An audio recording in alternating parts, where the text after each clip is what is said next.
Ya vamos a reiniciar, a terminar la agenda académica del día de hoy. Después de este breve receso, vamos a darle paso al último panel del día.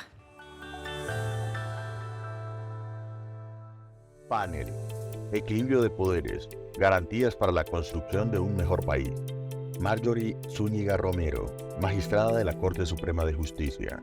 Jaime Enrique Rodríguez Navas, magistrado del Consejo de Estado. María del Pilar Bahamón Falla, magistrada del Consejo de Estado. Freddy Hernando Ibarra Martínez, magistrado del Consejo de Estado. Moderador, Julio Andrés Sampedro, magistrado de la Comisión Nacional de Disciplina Judicial.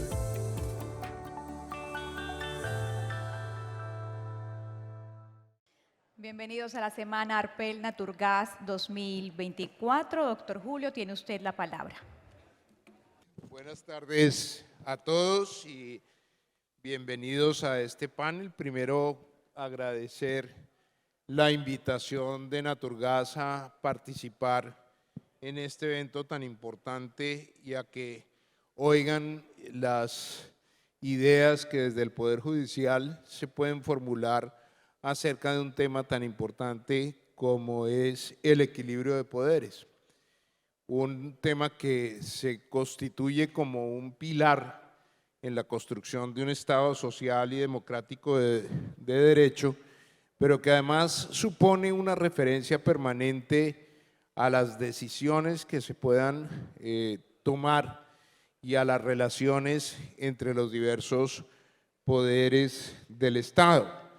Un tema que hoy es de la mayor importancia por las circunstancias que hemos estado viviendo, pero además que supone una cantidad de opiniones encontradas y que para eso tenemos un grupo de invitados e invitadas muy importantes y muy destacados. Yo voy a hacerles una pregunta general a todos. Les voy a advertir, porque eso entre abogados nos toca. Yo veía ahora la disciplina entre empresarios en que hablan tiempos muy específicos, pero entre abogados nos toca determinar límites en los tiempos porque para no traicionar la fama que tenemos de que nos gusta hablar en exceso. Y entonces van a tener cada uno 4 minutos en las diversas preguntas que les voy a hacer. Voy a hacer una primera pregunta que espero pues genere un marco general de discusión o de intervención de todos. Y esa pregunta es: ¿cuáles son los desafíos que enfrenta el Poder Judicial de cara a la garantía de equilibrio de poderes en la construcción de un Estado social y democrático de derecho? De tal manera que con esa primera pregunta, doctor Jaime, le doy la palabra a usted a ver si nos ilustra un poco desde su experiencia con la presidencia del Consejo de Estado, cómo ve usted cuáles son esos desafíos que tiene el Poder Judicial. Bueno, un saludo muy especial a la doctora Luz Estela y mi sentimiento de gratitud por esta invitación para la rama judicial. A Naturgas, una felicitación por este evento tan nutrido y sobre todo por la apertura que ha habido en el tratamiento de los temas. Me parece que han tenido ustedes un encuentro holístico con el tema que los concita. La pregunta que nos realiza Julio, por supuesto, es en extremo compleja, pero como usted me la reconduce a la experiencia como presidente de la corporación, pues yo puedo decirle lo siguiente. Hay dos factores que me parecen especialmente problemáticos y retadores para la rama judicial de cara a la conservación, a la preservación del equilibrio de poderes. Y el primero de ellos puede parecer en un primer momento trivial, pero no lo es. Reside en las tecnologías y particularmente en el uso de las tecnologías por parte de algunos de los poderes públicos en términos que puedan generar asimetría en las relaciones de poder. El Estado de Derecho tiene su característica en la existencia, en ese entramado institucional de canales de comunicación reglados entre las ramas del poder público.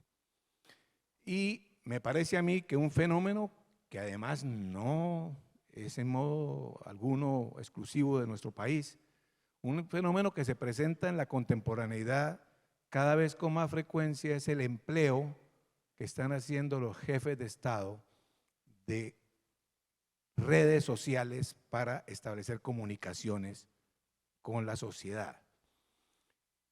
El empleo de las redes sociales pues no está prohibido por el ordenamiento jurídico y por supuesto no puede estarlo, pero tiene que estar sujeto a determinadas reglas.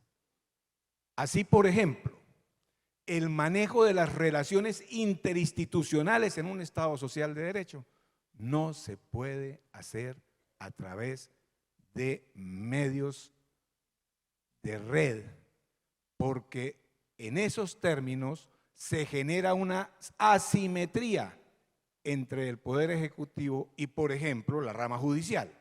Ustedes entenderán que la rama judicial que se pronuncia a través de sentencias y de autos no puede estar atenta a las redes sociales para estar contestando cada una de las intervenciones del jefe del Ejecutivo.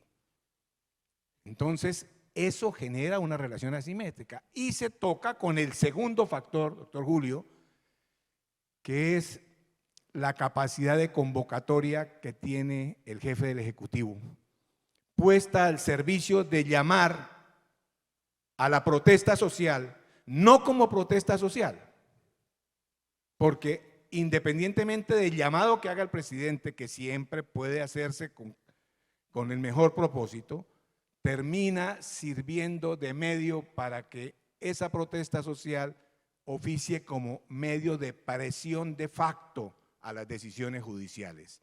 Y me parece que esos son dos factores muy complejos de manejar. Por supuesto, hay muchos otros, Julio, y una parte de ellos radica en el mismo comportamiento de la rama judicial. La rama judicial tiene el deber de obrar con mesura, con ponderación y nunca perder de vista que es el fiel de la balanza. ¿Qué quiero decir con esto?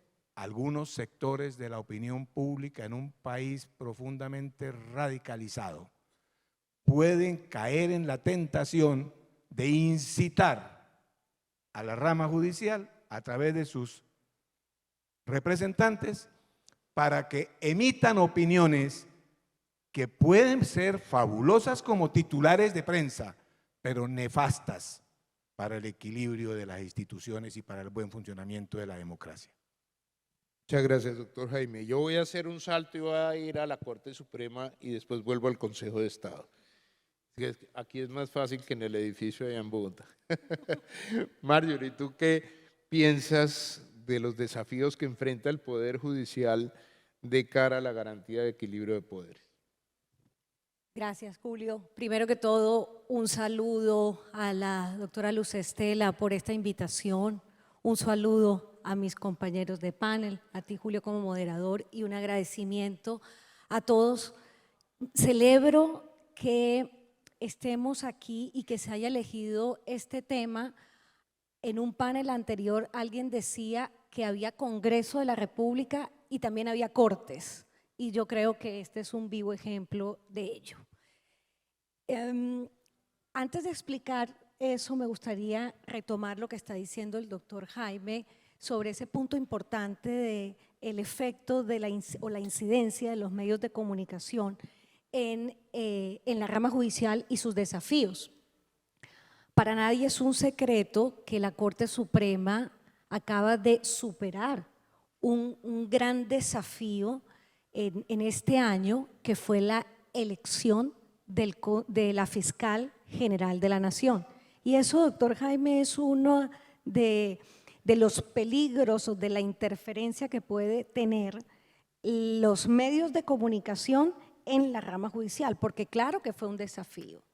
En la comunicación de cómo se transmitió al país la elección de la fiscal general de la Nación y cómo hay una interferencia o una idea de interferir en por lo menos la fecha o el momento en que la Corte Suprema de Justicia debía tomar esa decisión. Pero eso es solo un punto aparte. Yo creo que desde la Constitución de 1991 aquí hubo una apuesta seria por frenar el exceso del poder ejecutivo y ese hiperpresidencialismo que veíamos. Algunos doctrinantes incluso decían que en la Constitución de 1986 existía una dictadura constitucional a partir del abuso del estado de sitio por el Poder Ejecutivo. Aquí está el doctor Eduardo Verano, gobernador, mi gobernador, que fue constituyente, y no me dejará mentir que desde la constituyente había una preocupación genuina porque los jueces fuésemos esa balanza, ese punto de inflexión que cuidara de manera estricta y rigurosa ese hiperpresidencialismo, repito. Y yo creo que ahí está el mayor desafío de la rama judicial y de nosotros los jueces en este momento, y es defender una jurisprudencia sólida que principalmente la Corte Constitucional ha venido desarrollando y el Consejo de Estado ha asumido también, en el sentido de evitar eso que por esos estados de excepción y esas decisiones abusivas y excepcionales, el Poder Ejecutivo incline la balanza hacia el lado que no es correcto. Y eso, en términos no técnicos, significa, en un espacio de coyuntura actual, que cuando las Cortes profieren sus decisiones actuales, muy criticadas por un gobierno, por ejemplo, del presidente Petro, no quiere decir que no le guste el presidente Petro, quiere decir que las Cortes lo que están haciendo es siguiendo una jurisprudencia de más de 30 años en este país y que evita ese exceso y ese hiperpresidencialismo. Muchas gracias, Marjorie. Ya hemos tocado dos temas muy importantes, un tema de comunicaciones y uso de tecnologías en el desarrollo de los desafíos que tiene el Poder Judicial frente al equilibrio de poderes y esa forma de contención que puede tener el Poder Judicial frente a abusos de poder. María del Pilar, yo quisiera que tú me dieras tu opinión ahora desde el Consejo de Estado, vuelvo para allá, sobre el tema de cómo enfrentar esos desafíos o qué desafíos tiene que enfrentar el Poder Judicial frente a la división de poderes. Gracias, Julio. Bueno, pues lo primero, un saludo a la doctora Luz Estela, un saludo a Naturgas por esta invitación, muchas gracias. A todos los asistentes, un saludo muy especial y, por supuesto, a mis compañeros de panel. El doctor Jaime y la doctora Marjorie se han referido a aspectos, digamos, muy sensibles que se dan en la práctica y yo a riesgo de ubicarme en lo obvio y de decir lo obvio, quisiera refrescar el que estamos en un Estado social de derecho, Colombia es un Estado social de derecho, que cuando hablamos de equilibrio de poderes o equilibrio, el concepto de equilibrio siempre impone la noción de pluralidad. Estamos en un Estado social de derecho con poderes públicos, varios poderes públicos, con entidades de control, con entes autónomos, que la Constitución prevé diferencia en sus funciones, claramente, la ley establece claramente la diferencia de funciones, y digo que es como lo obvio, pero que a veces se pierde de vista. La administración de justicia dentro de la Constitución está prevista como una función del Estado que debe ser autónoma en su funcionamiento e independiente en sus decisiones. De tal suerte que esos dos conceptos de autonomía e independencia tienen especial relevancia frente a las situaciones que aquí en este panel se han planteado, porque es que no es solamente predicar la autonomía de un poder público en la medida que se tiene un presupuesto propio o porque se tiene una gobernanza judicial propia y se definen unas políticas de administración y funcionamiento propias. Eso sí es autonomía, efectivamente, pero la independencia de las decisiones judiciales son las que en un momento dado también se pueden ver amenazadas y es lo que, insisto, deberíamos tener muy presente en el sentido de que la administración de justicia está definida por la Constitución como autónoma e independiente. Y esa autonomía y esa independencia pasa, repito, por esos factores de funcionamiento y de administración, pero también pasan por el respeto que tienen que tener todos los demás poderes públicos y la sociedad, porque aquí también hemos visto que en un momento dado, la doctora Marjorie hacía mención al tema, la sociedad se siente con la posibilidad entonces de influir y de presionar las decisiones de la rama judicial. De tal suerte que me parece muy importante, digamos, como tener en cuenta esa premisa. Ahora bien, en materia de retos, yo diría que hay un reto muy importante para las altas cortes en lo institucional y es estar muy consolidadas y sólidas en esa posición de legitimidad que debe ofrecer la rama judicial frente a la sociedad en general y frente a los demás poderes públicos. Y eso pasa por siempre la rama judicial incidir en las distintas instancias del Estado para que se le respete su autonomía. El autogobierno judicial es muy importante. Esta rama judicial, las cortes, los tribunales y todos los jueces no podemos ser apéndice de ninguna otra rama del poder público. Debemos ser autónomos, tener nuestro autogobierno, pero eso también pasa, y lo mencionaban, por mantener las buenas prácticas en cuanto a la designación, elección y conformación de las distintas cortes, de los distintos tribunales e incluso hasta la última célula de la estructura de la rama judicial, los jueces. El juez que hace parte de la rama judicial debe tener como principio interiorizado la autonomía y la independencia para poder hacer respetar no solamente a nivel nacional y con los gobiernos nacionales, sino también que esto baje a las regiones y que en las regiones, en los departamentos, en los municipios, esa administración de justicia autónoma e independiente se respete.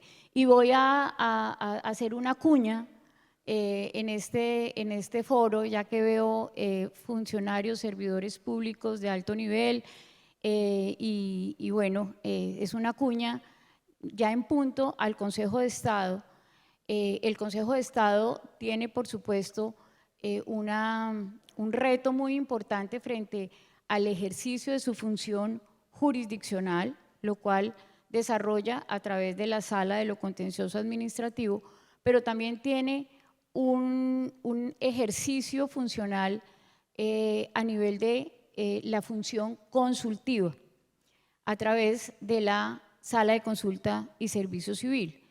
La Sala de Consulta y Servicio Civil, parte del Consejo de Estado, es la que funge como supremo órgano consultivo del gobierno para efectos de asuntos de la administración. Y digo que voy a hacer una cuña porque en esto del equilibrio de poderes estamos también en el ámbito de la colaboración armónica entre los distintos poderes públicos. Y lo ha dicho la Corte Constitucional, el hecho de que haya autonomía de las distintas ramas del poder público no significa que no actúen dentro del marco de la colaboración armónica, que entre otras cosas también está prevista en la Constitución Política. Así que esta función del Consejo de Estado también es retadora frente a ese concepto de la colaboración armónica, y es procurar que el gobierno consulte a la Sala de Consulta para que sus decisiones en lo administrativo tengan la solidez, el respaldo, la autoritas que se llama, de un órgano que emite conceptos con autoridad para efectos de procurar que las decisiones de la administración sean ajustadas lo más a derecho y a la Constitución, pues a la Constitución y a la ley. Así que eso de una parte, pero también el reto de la Sala de Consulta y Servicio Civil dentro del Consejo de Estado es en un punto que esta colaboración armónica pasara por que las iniciativas legislativas, no solo del Ejecutivo, sino también incluso de las altas cortes que tienen iniciativa legislativa, pasaran previamente por la Sala de Consulta y fuera la Sala de Consulta escuchada para efectos de procurar y precaver temas de inconstitucionalidad o de ilegalidad, y que también se pudieran precaver situaciones en el trámite legislativo. Entonces digo, Julio, esto es una cuña en calidad de consejera de la Sala de Consulta y Servicio Civil, pero me parece muy importante enmarcar esta función dentro del ámbito de equilibrio de poderes y dentro del ámbito de la colaboración armónica. Muchas gracias, María del Pilar. Entonces hemos hablado de manejo de tecnologías, de manejo de redes, de contención, de independencia, de autonomía, de solidez. Doctor Freddy, ¿usted qué opina? Primero que todo, extiendo un muy respetuoso y especial saludo a la organización y a la dirección de este evento, y por supuesto muy especialmente a la doctora Luz Estela, a mis distinguidos compañeros de panel y a nuestro moderador, y por supuesto a la razón de ser de este evento, que es este magnífico auditorio que nos ha convocado el día de hoy.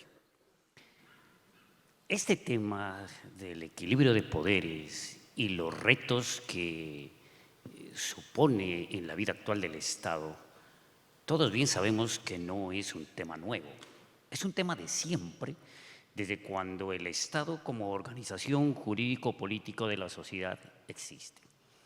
Tanto así que desde antes de JC los filósofos discutían sobre esto en la Edad Media, y ahora estamos discutiendo este tema en pleno siglo XXI. Y por supuesto no lo hemos acabado, pero por una sencilla razón, porque la fórmula desde el punto de vista jurídico-política está definida. El problema está en que no se aplica en su justa y verdadera dimensión. ¿Qué garantiza el principio de división de poderes como principio basilar del Estado de Derecho, y ahora con mayor razón en la fórmula del Estado hacia el derecho? Un uso racional del poder político en su máxima expresión. que una autoridad, un órgano del Estado sea el que elabore la norma de conducta, la ley, otro muy distinto que sea el que la aplique y un tercero también diferente que ejecute o aplique la ley en el diario vivir. Y allí cobra una especialísima importancia el papel del juez. El papel del juez porque tiene en sus hombros una responsabilidad, una tarea especialmente delicada y sagrada, que es la de dar resolución a los conflictos de manera pacífica, pronta y segura. Lo cual exige una responsabilidad y un compromiso de todos, no solo de los jueces, del ciudadano de a pie y, por supuesto, del juez. No los podemos mirar estos temas de lado, con desdén o desde la ventana. Rousseau, por allá en 1762, cuando escribió el contrato social que todos hemos leído, dijo algo en forma clarividente sobre los efectos nocivos de cuando esa situación acontece, que no le ponemos importancia a estos temas. Cuando alguien dice que los temas del Estado no le interesan, el Estado está mandado a desaparecer. ¿Por qué? Porque el Estado no es una entelequia. El Estado somos todos. Es una organización jurídico-política de la sociedad donde estamos concernidos, ustedes y nosotros. Y allí la labor en el Estado Social de Derecho del administrador de justicia es especialmente vital. Contar con una administración de justicia seria, robusta, responsable. ¿Por qué? Porque a través de ellos se garantizan y protegen los derechos y las libertades, pero también se definen y se asegura el cumplimiento de los deberes que le asiste a la administración pública y a los ciudadanos. No puede haber órgano, no puede haber autoridad ajena al control. Ni el inspector de policía, ni el alcalde, ni el gobernador, ni el ministro, ni el presidente de la República. Todos, absolutamente todos, estamos sometidos a control. No puede haber autoridad exenta de control en un Estado social de derecho. Y en esa perspectiva, el papel de la jurisdicción contenciosa administrativa es especialmente trascendental. Es el juez de control de legalidad al ejercicio del poder, para resolver unas contenciones, unas controversias donde los factores de la ecuación objeto de resolución son poder y derechos. Poder, derechos y libertades cuya contención debe ser resuelta por el juez, con una decisión que debe tener fundamentalmente tres características desde mi punto de vista. Uno, tiene que ser válida. Dos, tiene que ser veraz. Tres, tiene que ser correcta. ¿Qué significa que sea válida? Tiene que estar en debida consonancia con el ordenamiento jurídico que regula la controversia. Dos, tiene que ser veraz, es decir, genuina a la realidad fáctica que le da origen a la controversia y los elementos que la componen. Y finalmente, tres, tiene que ser correcta, esto es, se debe adoptar la mejor decisión de todas aquellas otras soluciones posibles que igualmente puedan ser válidas y veraces. Hay que escoger entre todas ellas la mejor. En resumen, hay que adoptar la decisión justa. No hacer el juez un simple ejercicio de lógica argumentativa para explicar una decisión. Pero claro, este no es un trabajo en donde lo fundamental sea la lucidez del ingenio, como decía el maestro Ángel Osorio. Fundamentalmente aquí se requiere rectitud de conciencia. El juez tiene que cumplir su papel, su delicada misión para garantizar un equilibrio de poderes como órgano de control, con transparencia, con responsabilidad, con independencia, sin subordinación o sometimiento a ningún poder exógeno, mucho menos la fuerza, la política partidista o los bienes terrenales. ¿Cuál debe ser el norte y la guía de ese papel del juez? Uno, la recta y cabal aplicación de la Constitución y la ley. Dos, la rectitud de conciencia. Tres,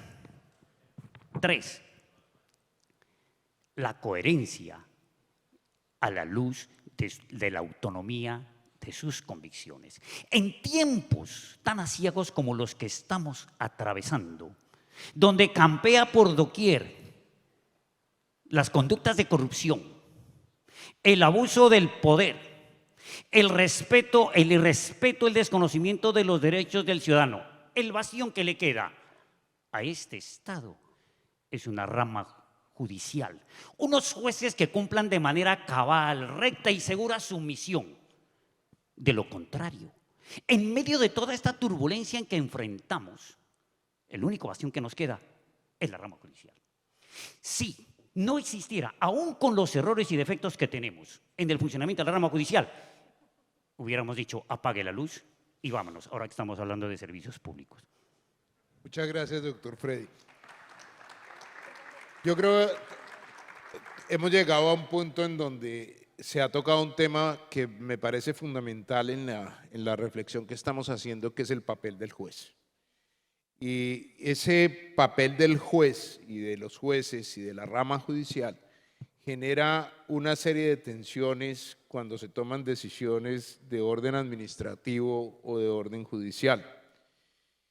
Y eso ha dado lugar a que se presenten afirmaciones como la existencia de golpes blandos a través de las decisiones judiciales. Yo quisiera, doctor Jaime, que usted nos contara un poquito cómo ve esa tensión, cómo interpreta esa tensión. Gracias, Julio. Mire, a mí me gusta centrar las respuestas en función de la claridad que tengamos sobre los elementos de la pregunta. A veces hay expresiones que se vuelven un lugar común desde los medios de comunicación y se trivializan. Esa expresión golpe blando está en boca de todo el país y yo me pregunto cuántos tenemos claro qué se entiende en la ciencia política por un golpe blando. Pues miren, se entiende por golpe blando una situación deliberadamente provocada de entrabamiento de las relaciones interinstitucionales en un Estado en términos tales que incapacitan o paralizan al Ejecutivo y crean las condiciones propicias para provocar su dimisión o su derrocamiento.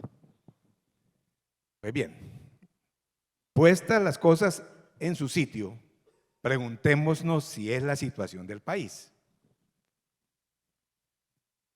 ¿Puede hablarse de un entrabamiento imposible de resolver entre las instituciones en este momento de la vida del país?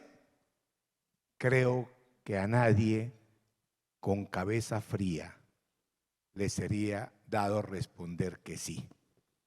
La vida del país fluye, la vida del país transcurre, por supuesto, en medio de las dificultades y en medio de la controversia que es consustancial a una sociedad,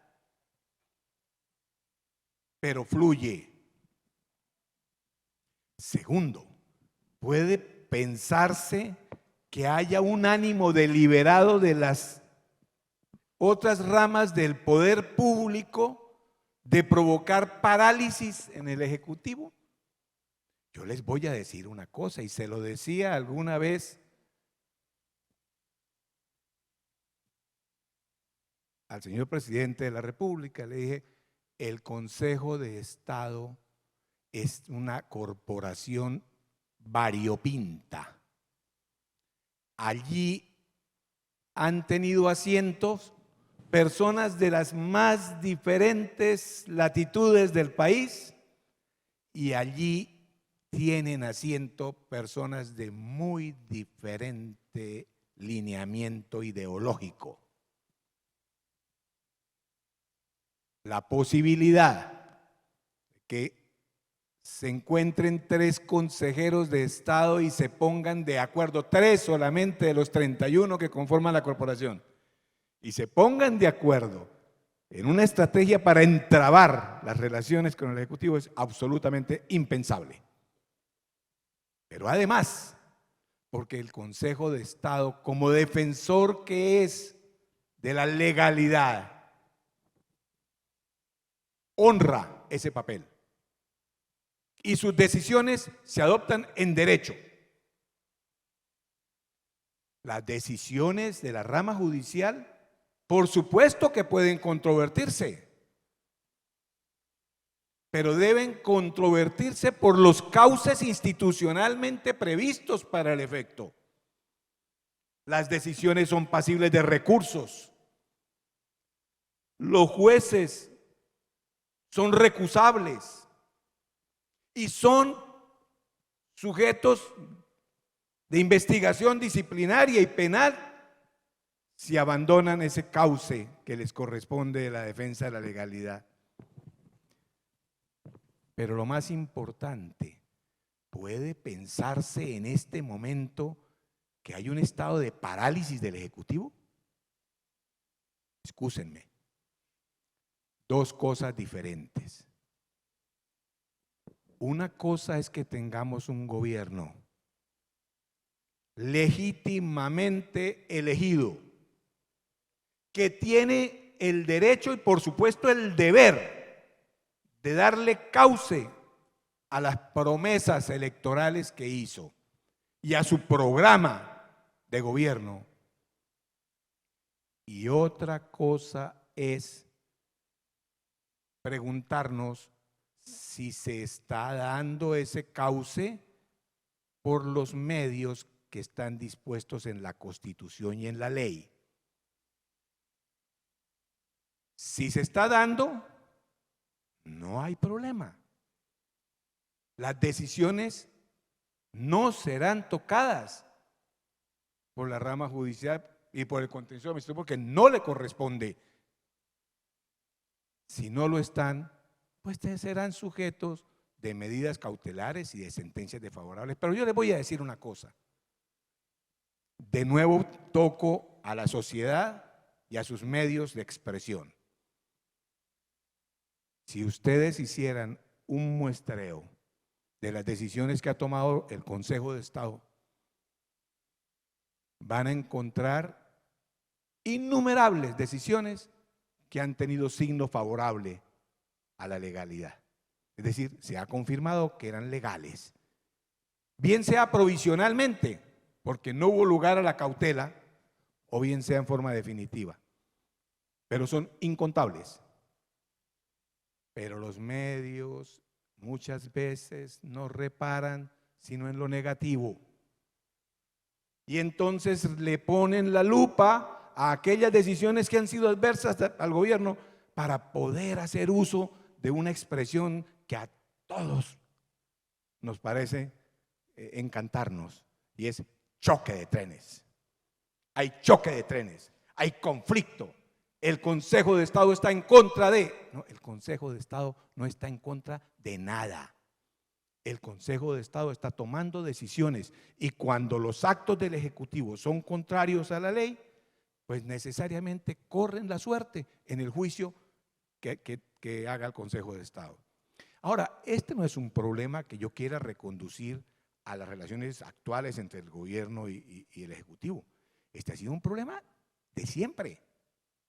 Remóntense ustedes a 2 gobiernos atrás, los conflictos que había entre el presidente de la República de la época y la rama ejecutiva. Remóntense al gobierno anterior. Siempre, siempre nuestro rol va a ser difícil frente al sujeto que expide los actos objeto de control. De manera que no. Mi respuesta, doctor Julio, es lejos. Como ustedes bien lo vieron, puse a prueba los 3 elementos centrales de la noción y ninguno de los 3 se configura. Muchas gracias, doctor Jaime. Yo voy a hacer unas preguntas muy puntuales porque creo que el tiempo corre y nos aprieta.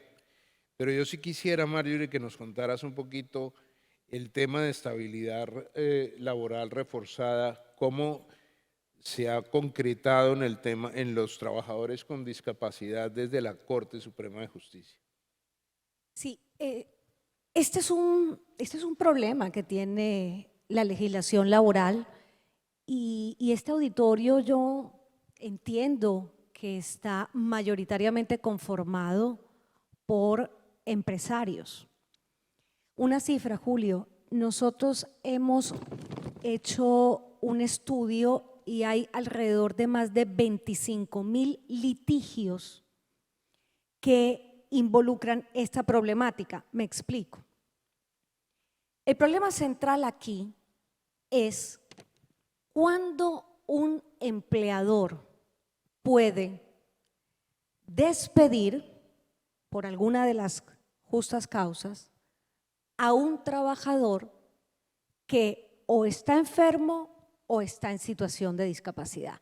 Mire, yo no encuentro ningún empresario de los múltiples con los que nos toca diariamente interactuar que no nos diga qué vamos a hacer con esta situación.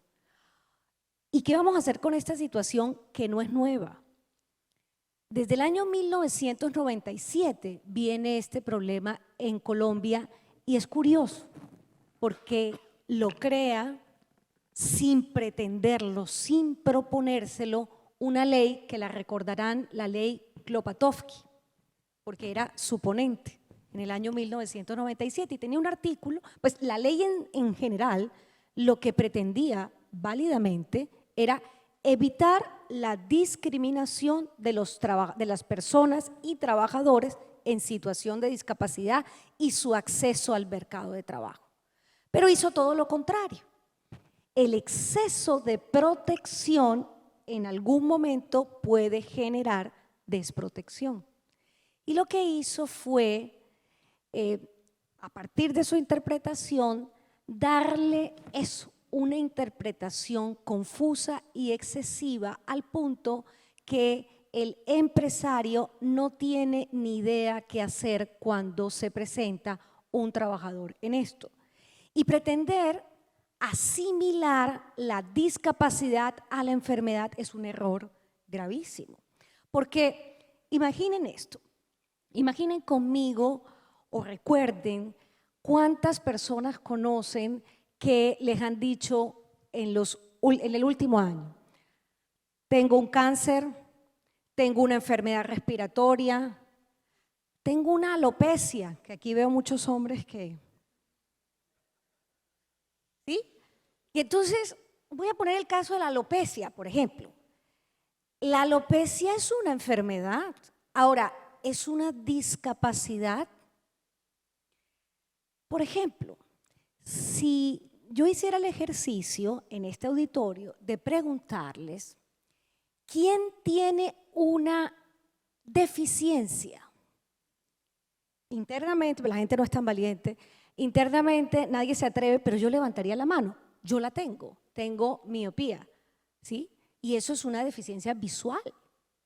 Ahora, que sea una deficiencia no me convierte en una persona que tenga una situación de discapacidad, porque la tecnología, en este caso particular las gafas, me han permitido superar esa deficiencia.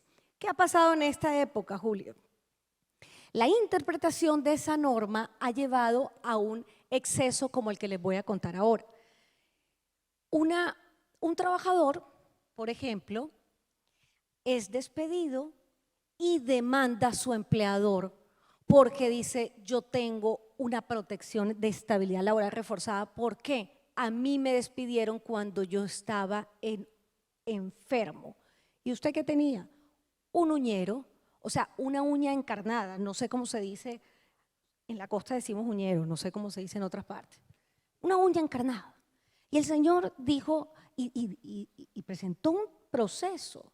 Y el proceso ha llegado hasta la Corte Constitucional y adivinen qué, la Corte Constitucional ordenó el reintegro de ese trabajador. Claro, cuando tú te enfrentas a ese panorama, el empresario con lógica se asusta porque dice, pero entonces ¿yo qué hago? ¿Cuáles son mis herramientas?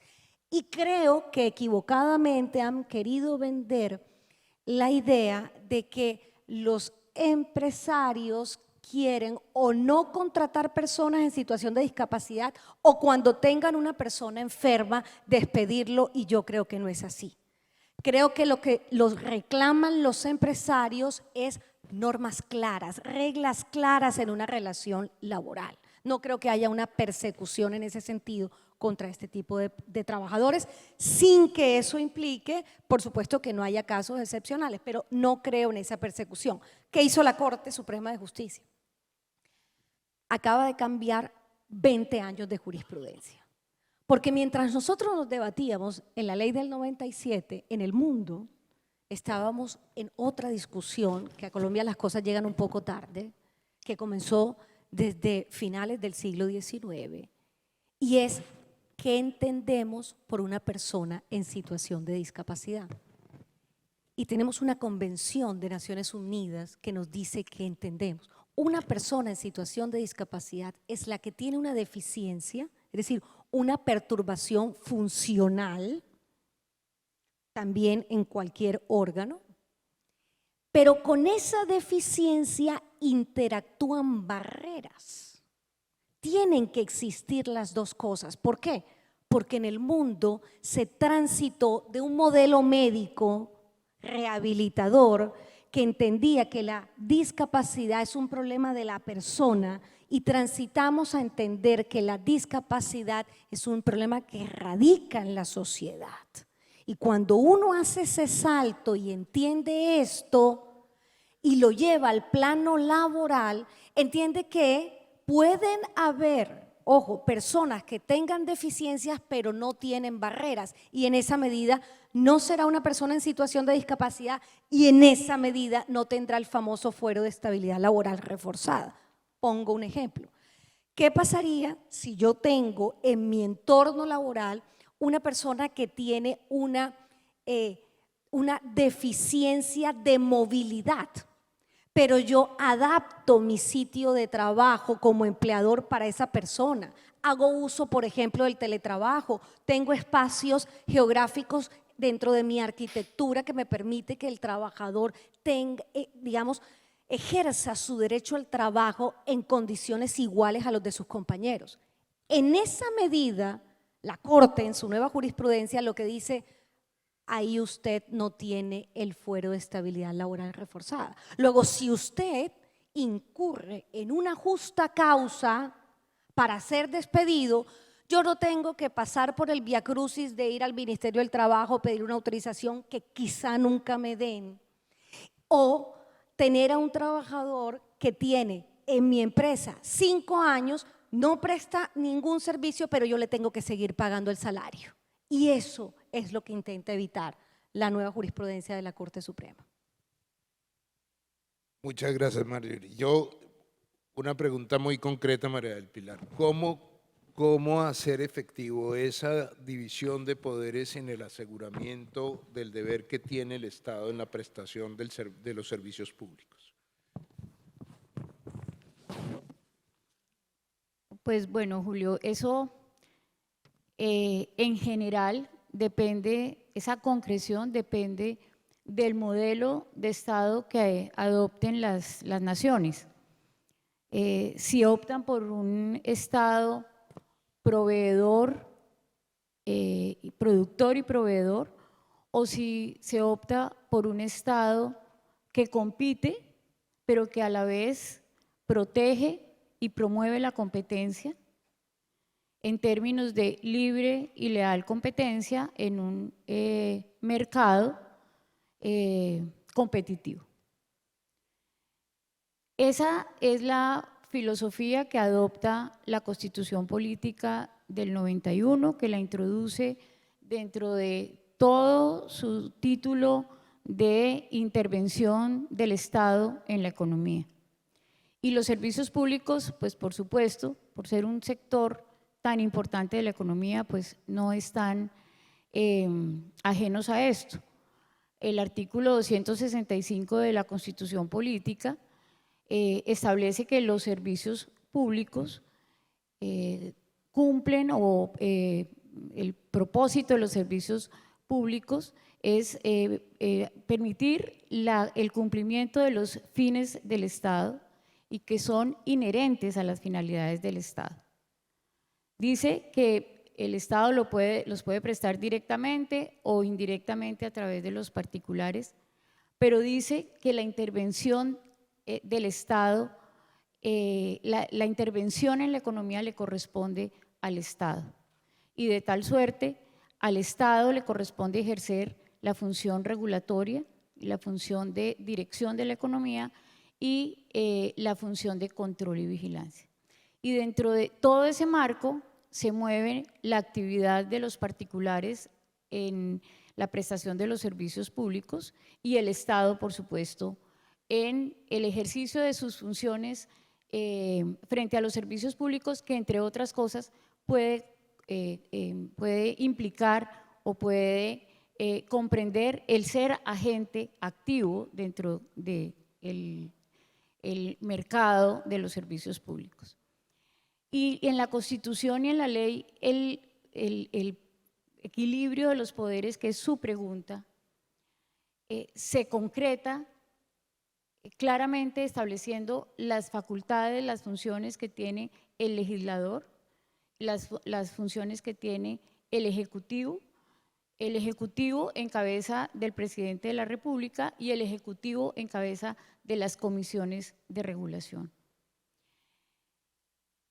La Constitución prevé que los servicios públicos tienen un régimen jurídico propio y ahí surge la primera competencia de las autoridades estatales, la competencia del Congreso de la República, que entre otras cosas sus miembros son servidores públicos también, ¿no, doctor? Son servidores públicos.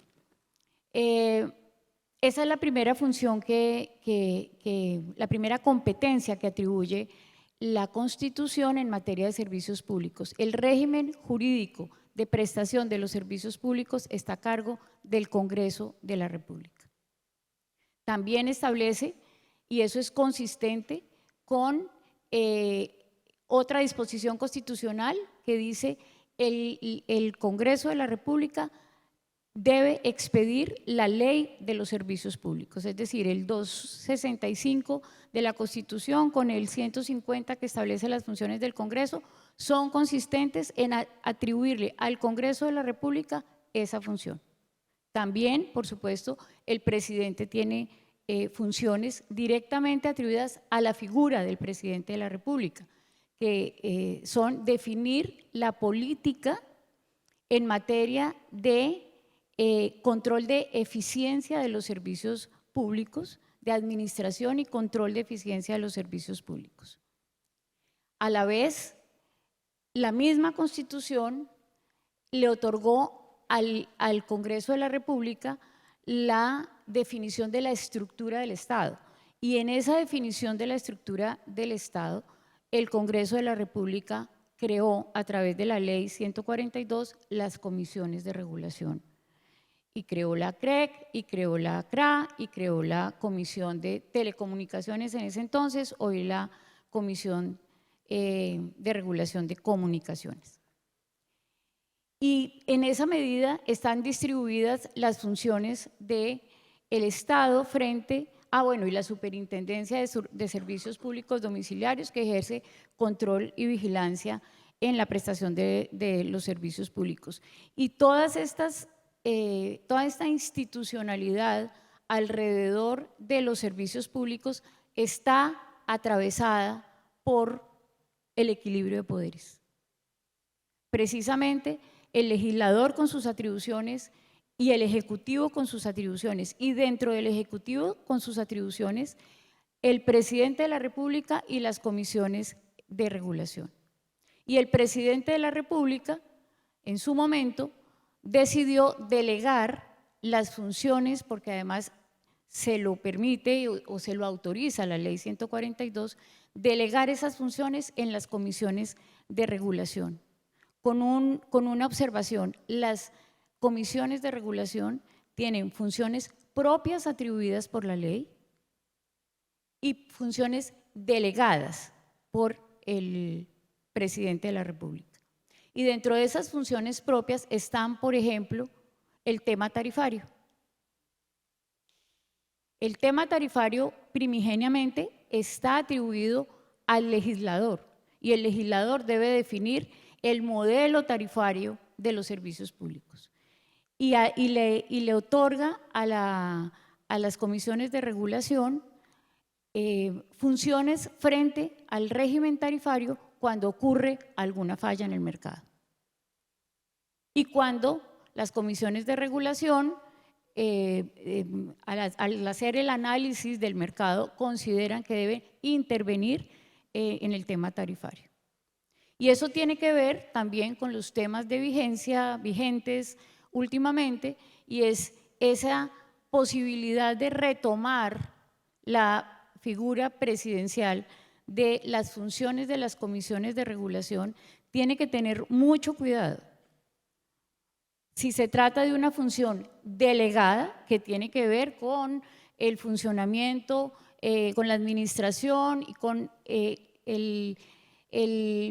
la definición de políticas en cuanto a la prestación eficiente de los servicios públicos, y otra cosa distinta si se trata de funciones que están en los artículos 74, 73 y 74 de la Ley 142, que son funciones propias de la Comisión de Regulación, y repito, entre ellas la tarifario. E insisto, el tema tarifario, y lo insisto porque ese es un tema que determina el comportamiento de los mercados.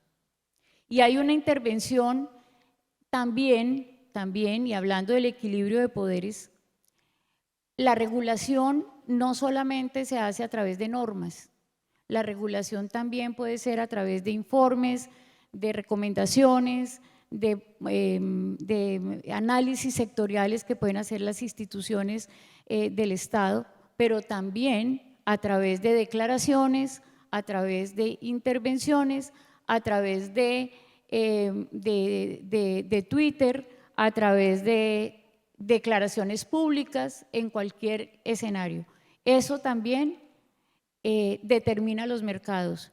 Y aunque esas declaraciones y esas intervenciones no están llamadas por principio a producir efectos jurídicos, sí producen efectos en los mercados, sí determinan los comportamientos de los mercados. Por eso, la delicadeza con la que se tiene que manejar la información, la divulgación, las declaraciones, máxime cuando se trata de servidores públicos de altísima responsabilidad, que cualquier cosa que digan pueden determinar el comportamiento de los mercados y en los servicios públicos, por supuesto.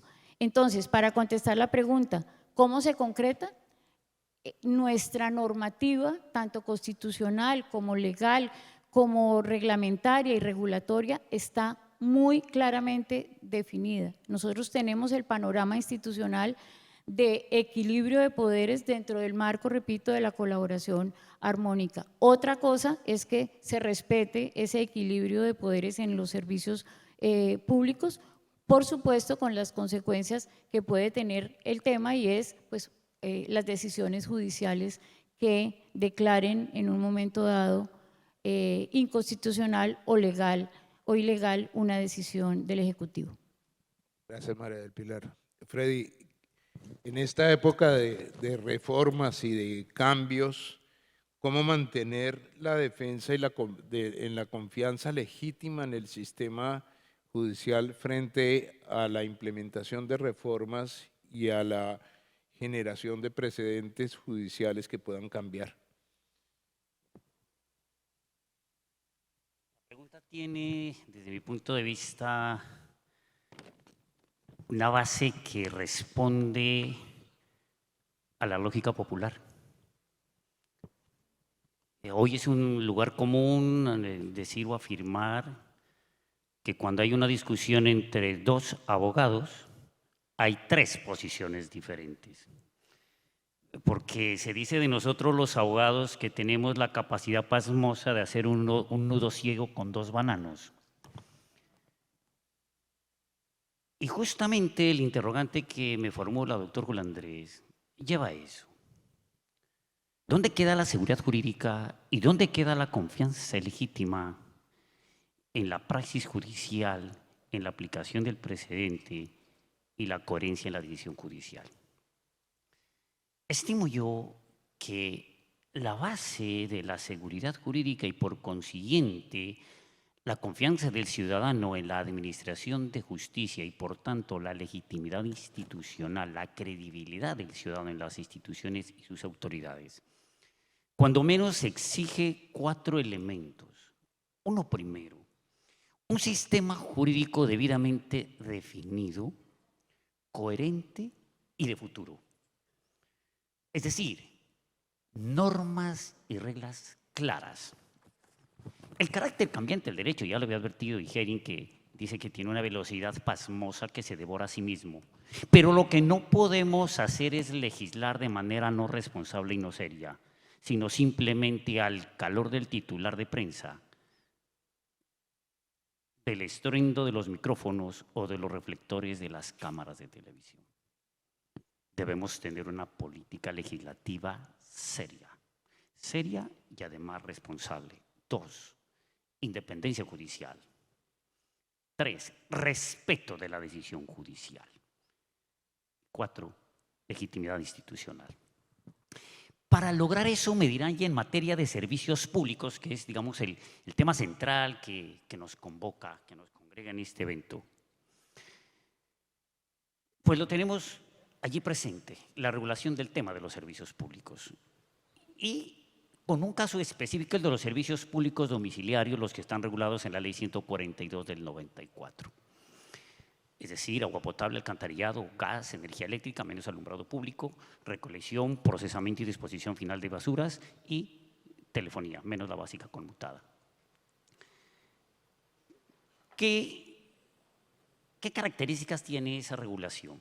Primero, desde el marco constitucional del 91 se desmonopolizaron esas actividades. Antes recuerden que solo las prestaba el Estado a través de entidades, las entidades territoriales, los municipios, los departamentos o entidades descentralizadas por servicios, en la modalidad de establecimientos públicos. Hoy concurren en el mercado el Estado y los particulares y empresas de economía mixta.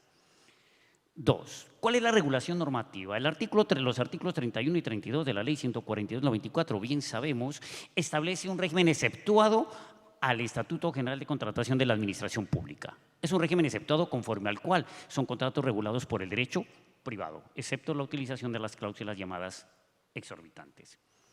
Pero, complementariamente, el artículo 13 de la Ley 1150 de 2007 establece que a pesar de que esos regímenes exceptuados, es decir, que no se aplican las normas de la Ley 80/93 y sus complementarias, deben aplicar los principios rectores de la función administrativa previstos en el artículo 209 constitucional y los de la gestión fiscal del artículo 267 igualmente constitucional.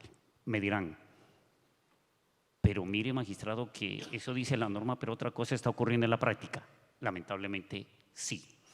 Pero para eso, en materia judicial, y en materia procesal judicial, el Código Contencioso Administrativo y de Procedimiento Administrativo establece 4 instrumentos para asegurar, para mantener la coherencia en la decisión judicial y el respeto de los derechos de los ciudadanos y el cumplimiento de los deberes a cargo de las autoridades. 4. 1. Las sentencias de unificación jurisprudencial. 2. El recurso extraordinario de unificación jurisprudencial. 3. El deber que tienen las autoridades de aplicar de manera uniformemente la ley y la jurisprudencia del Consejo de Estado, y le agregó la Corte Constitucional al declarar exequible en forma condicional del artículo 10 de la Ley 1437 las decisiones de la Corte Constitucional. Y 4. Un procedimiento que también establece la ley para garantizar que las sentencias de unificación jurisprudencial se cumplan. En el primero, las sentencias de unificación son decisiones que puede tomar la Sala Plena de lo Contencioso Administrativo del Consejo de Estado, 27 magistrados, o en cada una de sus secciones especializadas. ¿A petición de quién? De oficio, por remisión que hagan los despachos conductores de los procesos o las subsecciones o secciones de la corporación, por remisión que hagan los tribunales administrativos del país. 4, por solicitud de las partes concernidas en un proceso concreto. 5, por petición de la Agencia Nacional para la Defensa Jurídica del Estado. Y 6, a solicitud del Ministerio Público. ¿Cuál es el propósito, la finalidad de esa unificación jurisprudencial?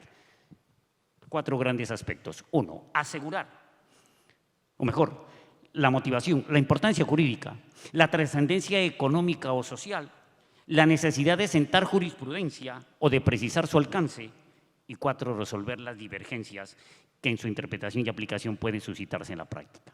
Me dirán, ¿y qué está haciendo el Consejo de Estado? Para muestra, un botón. La sentencia de 3 de septiembre de 2020. Una sentencia de unificación de la sección tercera del Consejo de Estado en su pleno para unificar la decisión judicial en cuanto a la regulación normativa de la prestación de los servicios públicos domiciliarios en el ámbito del derecho privado, conforme a los artículos 31 y 32 de la Ley 142 del 94. Con este aditamento, en la práctica viene teniendo, y por aplicación de la propia sección tercera del Consejo de Estado en sus distintas subsecciones, un efecto expansivo a otras entidades, ya no solo de servicios públicos domiciliarios, sino también a todas otras aquellas empresas o entidades que cuentan con un régimen de contratación de régimen exceptuado, como por ejemplo las empresas sociales del Estado, como por ejemplo Ecopetrol, como por ejemplo Fontur. Esas decisiones lo que permiten es asegurar la coherencia en la decisión judicial, el cabal respeto y garantía de los derechos de los ciudadanos y por supuesto el cabal y estricto cumplimiento de los deberes a cargo de las autoridades y de las entidades estatales. El segundo mecanismo, el recurso extraordinario de unificación jurisprudencial, porque en la práctica la decisión del juez administrativo unipersonal, del tribunal administrativo y de las propias subsecciones o secciones del Consejo de Estado pueden desconocer una sentencia de unificación, y de hecho ocurre. Pues para eso el artículo 256 de la Ley 1437/2011 prevé un recurso para solicitar al juez que revise un caso concreto y haga y dé efectiva aplicación a una sentencia de unificación jurisprudencial. ¿Para asegurar qué? La unidad en la interpretación del derecho, para asegurar la aplicación uniforme del derecho y para garantizar los derechos de las partes y los sujetos procesales. 3. El tercer instrumento, el deber que tienen las autoridades conforme al artículo 10 de la Ley 1437 de aplicar de manera uniforme una determinada normatividad y la jurisprudencia que sobre el punto haya trazado el Consejo de Estado y la Corte Constitucional. Y 4, cuando la autoridad tampoco lo haga, pues igualmente el artículo 269 de la Ley 1437 le prevé un cuarto instrumento, solicitarle al Consejo de Estado la extensión en la aplicación de una línea de decisión judicial trazada a través de una sentencia de unificación jurisprudencial. ¿Para qué?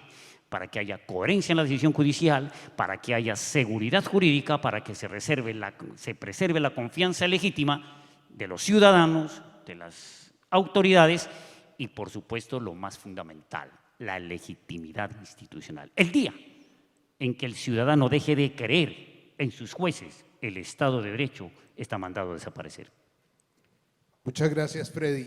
Yo les dije que nos íbamos a pasar del tiempo porque los abogados siempre nos pasamos del tiempo, pero creo que tenemos un poquito de paciencia para tener una tercera ronda ya me dijeron que sí, de preguntas. Y entonces voy concretamente a buscar respuestas concretas en esto. Doctor Jaime, las víctimas hoy son el centro de la democracia. Yo creo que es una realidad en un Estado social y democrático de derecho, son una nueva realidad en el Estado social y democrático de derecho. Hoy las víctimas del conflicto armado están siendo canalizadas en buena parte sus derechos a través de una jurisdicción temporal, pero que tiene unos efectos en el tiempo. ¿Cómo pensar la reparación de las víctimas en esa centralidad que tiene para la vida de nuestro país y relacionada con el tema de la garantía de la división de poderes? Gracias, Julio.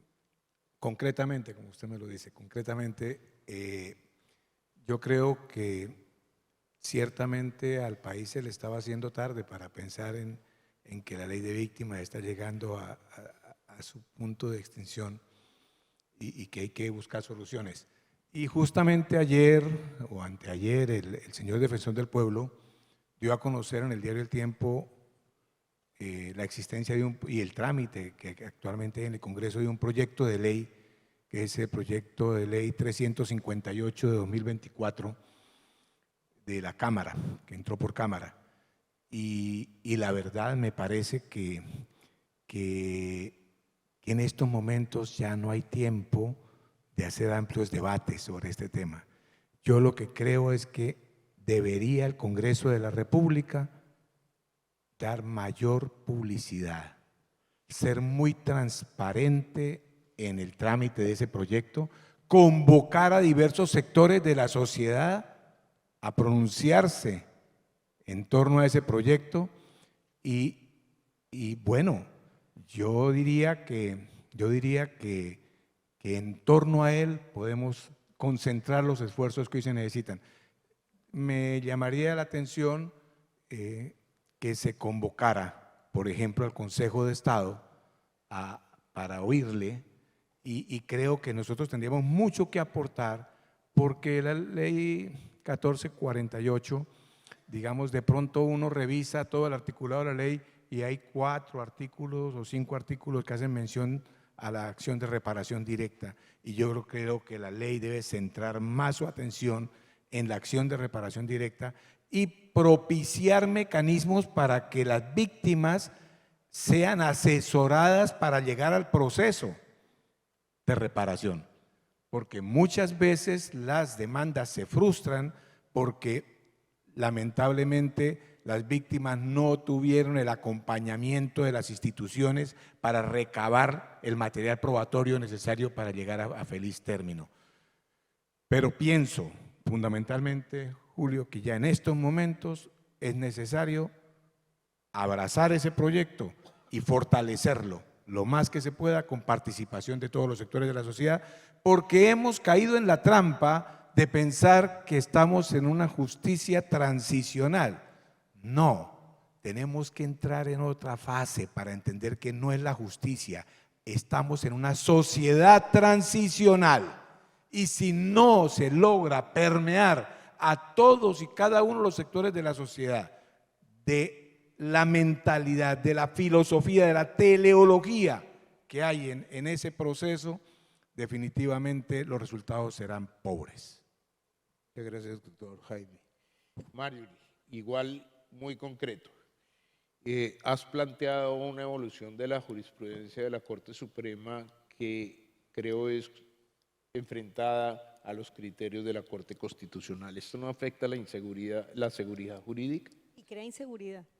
Sí, yo creo que sí. Y si estuvieran aquí los amigos de la Corte Constitucional, también les dijera que sí. Y creo que no se ha medido el impacto económico que tiene las sentencias de la Corte Constitucional en esta materia. Para la Corte Constitucional, un trabajador tiene fuero de estabilidad laboral reforzada cuando está en debilidad manifiesta. ¿Y qué es debilidad manifiesta? Un estado puede ser incluso transitorio de salud. Para la Corte Suprema es inadmisible esto en su nueva jurisprudencia. Para la Corte Suprema solamente tiene fuero de estabilidad laboral reforzada un trabajador que verdaderamente tenga una situación de discapacidad. Y claro que crea inseguridad, Julio, porque un empresario no sabe cuál va a ser el futuro de un litigio si este litigio lo conoce la jurisdicción ordinaria laboral o si por la suerte de la vida su proceso llega mediante acción de tutela a la Corte Constitucional. En un caso puede tener protección el trabajador y en otro puede, dependiendo de la jurisdicción, sencillamente decidirse que ese trabajador no es aforado. Eso crea inseguridad jurídica. Muchas gracias, Marioli. María del Pilar, ¿se justifica la actividad de intervención del Estado a través de las comisiones de regulación?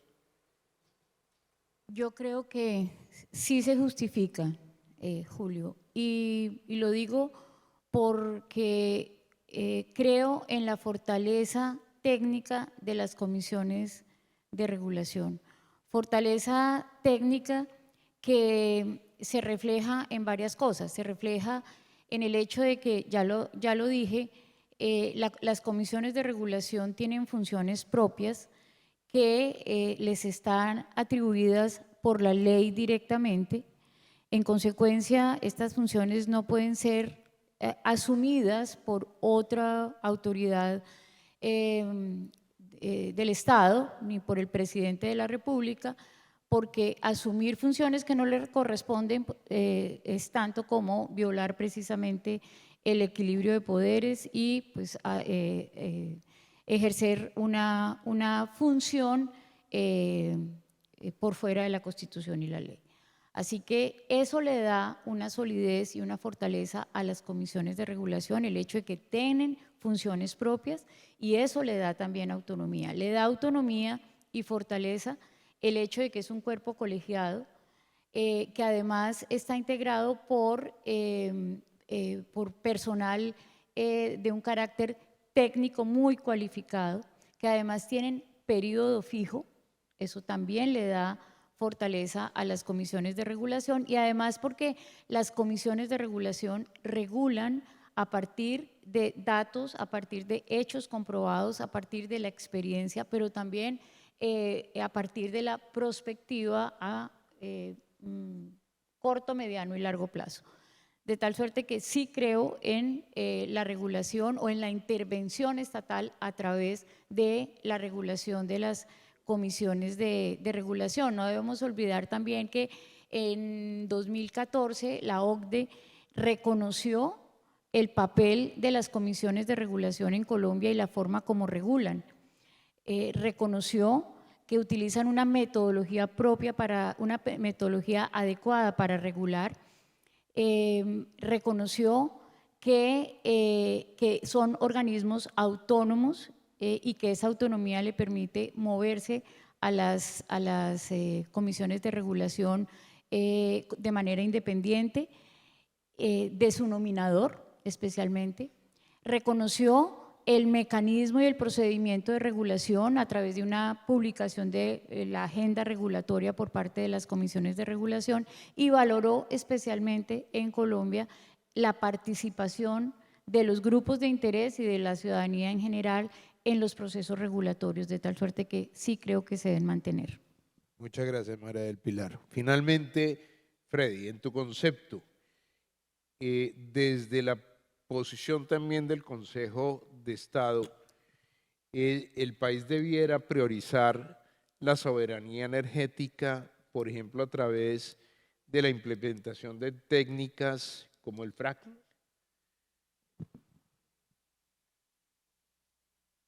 El tiempo es un bien muy preciado y por tanto, en respeto a este, voy a procurar ser lo más concreto posible. Y para dar respuesta al interrogante, simplemente me voy a valer de dos elementos de juicio. El primero,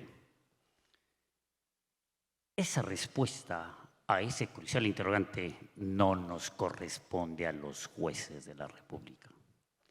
Es un asunto de definición de políticas públicas que le concierne directa y necesariamente al Gobierno Nacional a través de los actos de regulación y a través de la potestad reglamentaria que le asiste constitucional y legalmente. Y dos, fundamentalmente le compete al órgano legislativo, no a los jueces.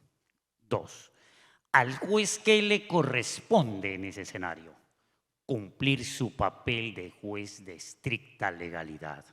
Y sobre el particular tenemos ahí un ejemplo que viene al caso de manera muy puntual, que es la sentencia del 7 de julio de 2022, expediente 57-819, cuando la sección tercera, por razones de importancia jurídica, de esa que hablaba un momento atrás, decidió asumir por importancia jurídica la decisión de un juicio de nulidad simple, en donde se controvertían dos actos administrativos específicos sobre el punto que dictaban unos instrumentos y unas reglas de procedimiento para la exploración y explotación de yacimientos no convencionales a través de la estimulación hidráulica. que fueron concretamente el decreto 3004-2013 y la resolución 90-341-2014. Allí, el juez no actuó como un órgano para valorar políticas públicas. El juez cumplió un papel de definición de control de legalidad, en orden a establecer si esas normas de reglamentación eran idóneas o no, suficientes o no, esto es, válidas desde el punto de vista jurídico, no desde el punto de vista de la conveniencia pública o política. Ese es el papel del juez. De manera que esa respuesta nos la han dado todos estos días y nos la siguen dando los actores del mercado, los agentes estatales, como lo hemos tenido en los paneles anteriores. No nos corresponde precisamente a nosotros, doctor Julio Andrés. Muchas gracias, Freddy. Yo creo que muchas gracias a todos en la paciencia que han tenido de escucharnos a esta hora, que es más propicia para otras cosas que para oír conceptos jurídicos. Gracias, doctora Luz Estela, y en Cartagena, por la invitación, y a Naturgas por habernos abierto este espacio tan importante. Muchas gracias.